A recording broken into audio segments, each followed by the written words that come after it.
দোয়া চাই ডক্টর শফিকুর রহমান, বর্তমান দেশের মানবতার এক উজ্জ্বল প্রদীপ।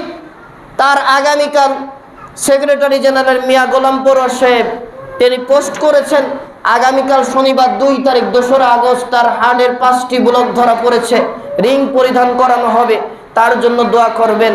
যেই মানুষটি নিজের কথা চিন্তা না করে দেশের মানুষের কথা চিন্তা করে কোরআনের আইন প্রতিষ্ঠা করতে চায়, এই দেশের মানুষের হক প্রতিষ্ঠা করতে চায়।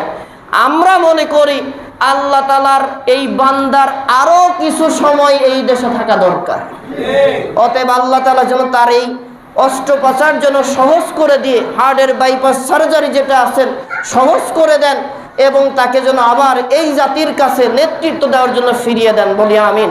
তার জন্য আমরা খাস করে দোয়া করব নামাজে, পাশাপাশি আমরা সকল অসুস্থদের জন্য দোয়া করব। 5ই আগস্ট 1 বছর পূর্তি হচ্ছে, শহীদদের জন্য, আহতদের জন্য দোয়া করব।